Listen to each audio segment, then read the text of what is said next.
O marami sa inyo naghahanap sa mga ginawa ni Inday Sara sa Kalinga.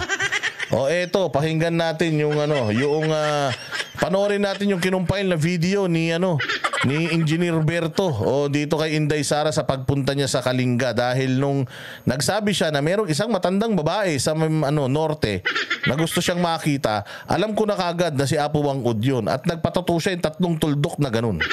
Signature ni ni Apo Wangod yun eh. Yun na lang kasi yung kaya ni Apo Wangod na itato, gawa na matanda na masyado. Yang kasing pagtatato ni Apo Wangod, siya na lang magsisimula, tatapos yung mga apo na niya, pamangkin. O ganun ang kalakaran dyan. Si Apo Wangod lang yung unang pupukpok para mapicturean, tas after nun ang tatapos na yung mga apo niya na. O panoorin ninyo itong itong North Kalinga trip ni Inday Sara. Siguro magpaalam sa kanila kasi pupunta akong Cordillera sa susunod na mga araw para lang malaman na nila. Pupunta po ako sa Cordillera kasi merong isang senior citizen na babae doon na naghahanap sa akin. Gusto daw niya ako kausapin. So, nagpapaalam po sa inyong lahat.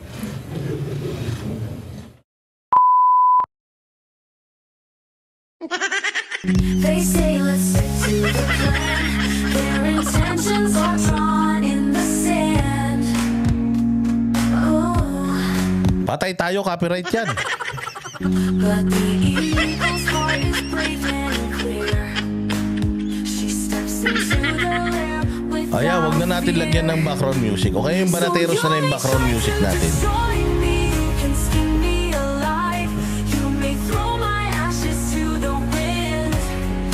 Let it be known, you will find me unbound in the nest of treachery and deceit. The eagle stands tall on 2 feet. She sees the game, their desperate play. With every step, she clears the way.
Sakto yung tugtog ah.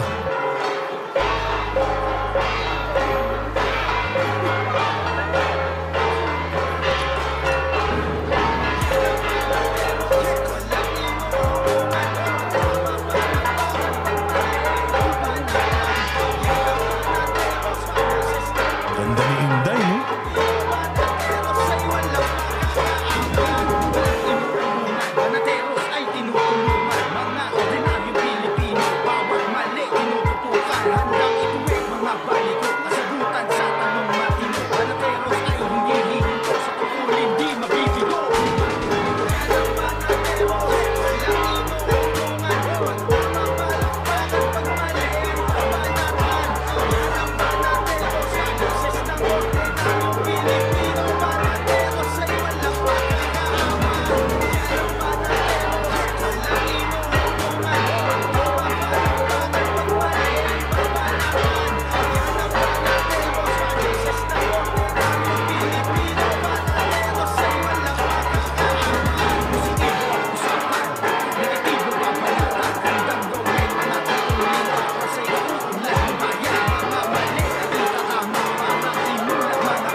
kami sa Diyos dahil nabigyan kami ng pagkakataon na bumisita dito sa inyo sa Buskalan, Kalinga.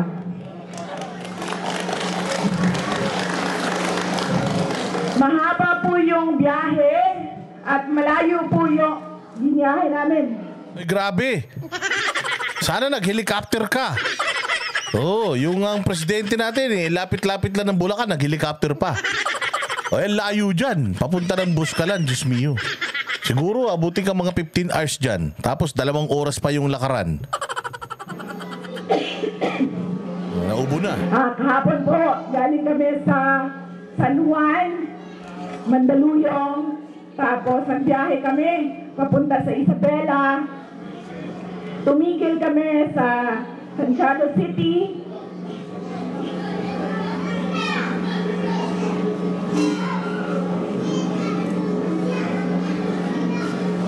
Tumigil kami sa Santiago City, Isabela, at binisita namin yung mga kaibigan namin doon sa Isabela na...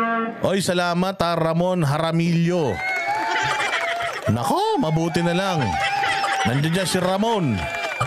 Kung wala si Ramon nako, nag-brown out na dito sa Kalinga. Duterte forever, keep fighting para sa ating bayan, Banateros. Of course! Walang baligtaran. Walang traiduran. Walang gamitan. O sige, pasok. Tumutulong at kaibigan ng pamilya namin at kaibigan ng opisina ng Vice President. Pitong oras po yung biyahe namin mula Mandaluyong papuntang Santiago City.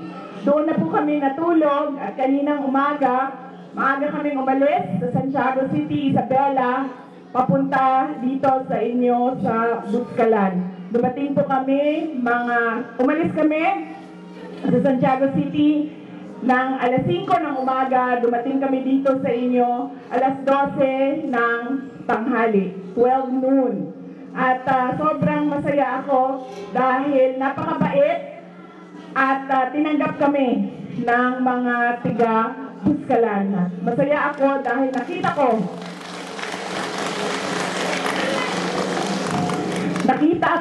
yung... Ay, salamat po, Arlene May. Pangkapin ako po. Mga taga-Canada, gising na sila. Magandang morning. Thank you very much, Arlene May, sa iyong pakulay na malupit o humahagupit. Magkakapit tayo para walang tulugan. Resiliency ng inyong lugar dito sa Buskalan. At nakikita ko yung pagkakaisa at pagtutulungan ninyo para sa inyong komunidad, lalong-lalo na sa mga bisita na gustong makita ang inyong lugar. At ako po, nung huli nagpunta to kay Lenny Robredo, sumunod si Abalos tsaka si Bong Revilla. Baka magpatato sa mukha si Abalos dito kay Apo Wang-Od. Ingat kayo. Antayin nyo. Baka magpatato sa mata. Siyempre gusto ni Abalos, mas sikat siya kay Inday, kaya lahat ng pinupuntahan ni Inday, pupuntahan din niya. At makilala si Apo Wang-Od.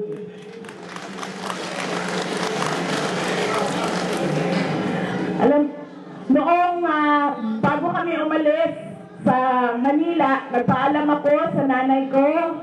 Sabi ko sa kanya na pupunta kaming Kalinga. Tinanong niya ako, bakit ka pupunta doon? Sabi ko, mag-ano lang ako i-introduce ko lang yung sarili ko kay Apo Wang-Od at sa komunidad doon. At sinabi ng nanay ko, sabi niya, kilala ko si Apo Wang-Od, wag mo nang dagdagan ang mga tattoo mo. Yan ang sinabi ng... Baka ma-bad shot ka. Ikaw talaga, hindi. Nagpatato lang ako. Nagpatato ka din, ha? Siguro nainggit ka sa akin. Pinatato ko lang tong Banateros, ha? Nagbabalat pa. Nagpatato ka din kay Wang-Od, crush mo siguro ako.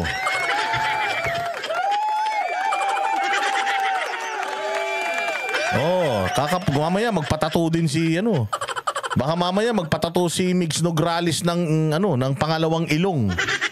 Oo, sa inggit sa'yo ha. Baka nga, nakafollow sa akin to. Sabi, nagpatato si Boss Dada. Oo, pinasarado niya na yung dibdib niya. Oo, magpatato nga rin ako kay Wangud. Nanay ko, so ilang beses niya sinabi, noong nagpaalam ako, noong pag ilang mga araw, nangamusta siya sa akin, inulit na naman niya, sabi niya, huwag ka na magpatato.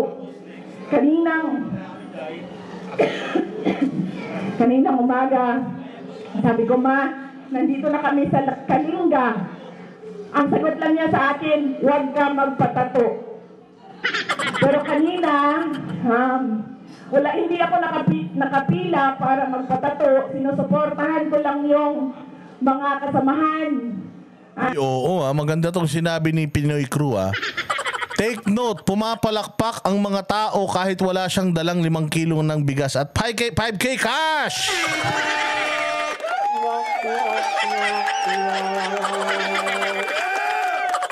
Oo, wala siyang ganun. 5,000 cash! Hey! Hey! Walang ganun. Oo, wala. Oo, kasi kung gumaganong-ganon yan si kung gumaganong-ganon yan si Inday, naku po, delikado. Namin na gustong magpatato dahil nga ayaw ko na hindi sundin ang sinasabi or utos ng nanay ko. Pero noong nakatatlong beses na si Apo Wangod na halika, kailangan mo magpatato. Sabi ko sa kanya noong una, sabi ko, pasensya na. Sabi ng mama ko, huwag ko na daw dagdagan yung mga tato ko. Tapos, ulit naman siya, halika. Sabi ko, magpaalam muna ako sa nanay ko. Nung pangatlo, baka magpunta si Romualdez dyan.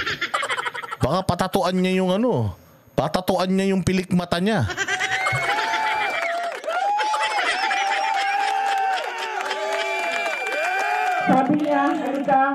sabi niya, itago lang natin para hindi makita ng nanay mo.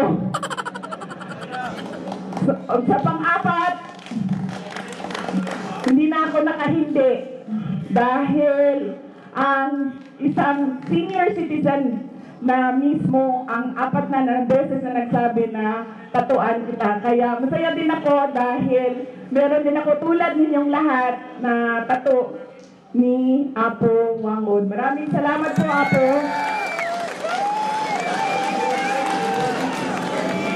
At ang huling mensahe ko para sa inyong lahat ay mensahe ng edukasyon. Lahat po ng mga tiga dito sa Buskalan, gusto kong maintindihan ninyo na napakahalaga ng edukasyon. Baka mamaya pag si Romualdez magpunta dyan, magpatato yun ng bulsa. Oo, para madagdagan yung bulsa niya.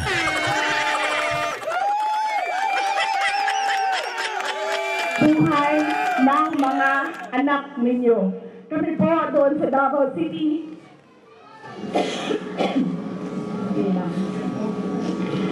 Kami po doon sa Davao City, bago po ako bumaba as mayor, natapos namin ang City College of Davao. 70% or 80% ng aming mga estudyante sa City College of Davao ay... Oy, Emmanuel Badajos. Ikaw rin, Boss Dada, sayaw sa Kalinga. Sasayaw ako dyan. Hindi, alam mo ba, lahi namin mga igurot talaga. Hindi totoo. Mga taga Mountain Province din ng roots namin. Kasi taga Cagayan kami . Oo, mga taga Cagayan kami. Kaya mga rin kami, mga tribo-tribo din ng mga igurot. Membro ng iba't ibang indigenous tribes ng Davao City. Kaya masaya kami dahil nabibigyan ng opportunity yung mga IPs na makapagtapos ng college sa loob ng... Grabe, naghahamon na naman to si Putragis, Oy, si boss, si Dos por Dos, naghahamon na naman. Walang hiya talaga, Putragis, mabuhay ka, City College of Davao City na pagmamayari ng local government unit ng Davao City. Sinigurado ko na bago ako bumaba doon sa pagka-mayor ng Davao City ay matapos namin ang college, ang paaralan, para masiguro yung kinabukasan ng aming mga Davaoeños na miyembro ng IPs. Yan din ang gusto ko maintindihan ng mga magulang dito sa inyong komunidad na napakahalaga ng edukasyon sa buhay ng inyong mga anak. Dahil ito ang magpapabago ng buhay nila.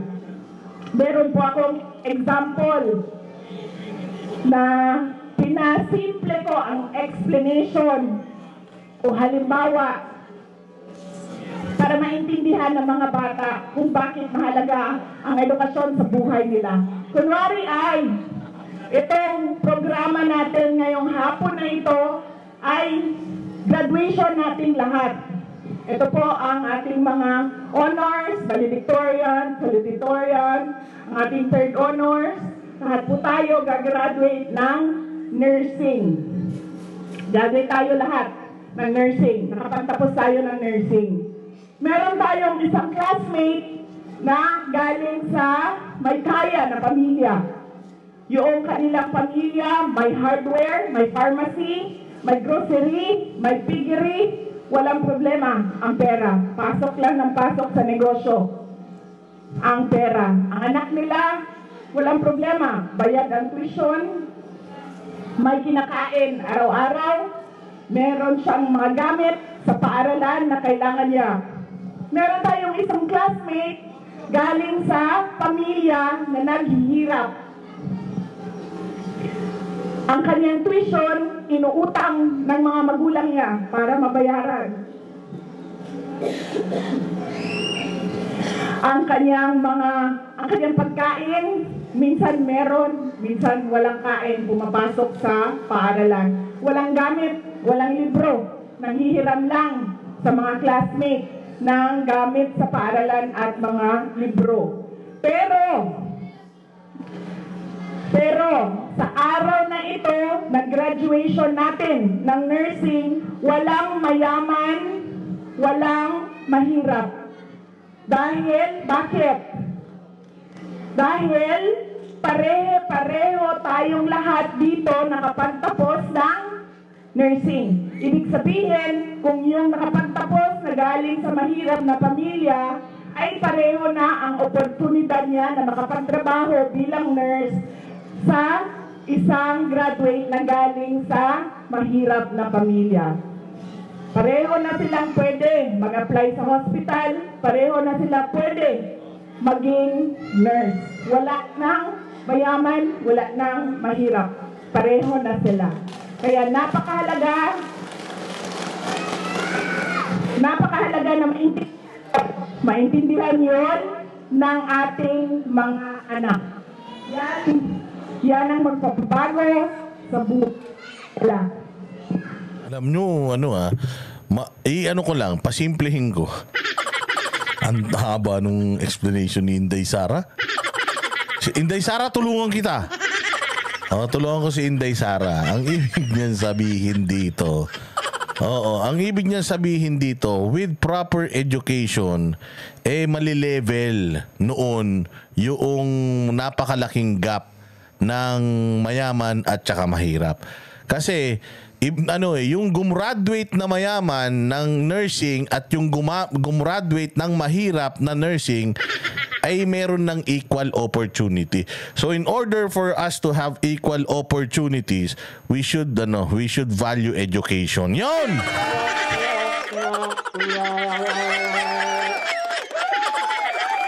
Ganun lang yun. Ganun lang kasimple. Ang hirap kasi nung pinagdaanan ni Inday kasi pinipigilan niya yung ubo. Ang layo pa nung nilakad niya.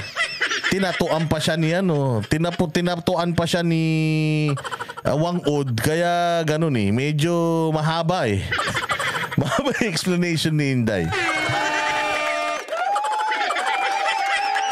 Ang haba ng explanation ni Inday. Value education lang pala, sabi ni Bright Naria.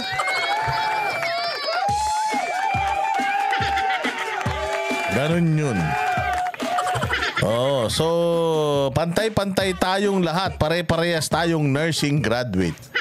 Kaya ikaw ay nursing graduate na mayaman at ikaw ay nursing graduate na mahirap, education levels the playing field. Yon! Natumbok mo sa pool, sabog. Ayan, kaya kailangan mag-aral kayong mabuti. Dahil pag hindi kayo nag-aral, bahala kayo sa buhay ninyo, hindi kayo makakahabol. Ganon.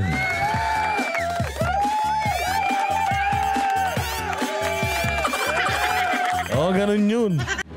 Yan ang panatero, walang inuurungan. Pagtama pa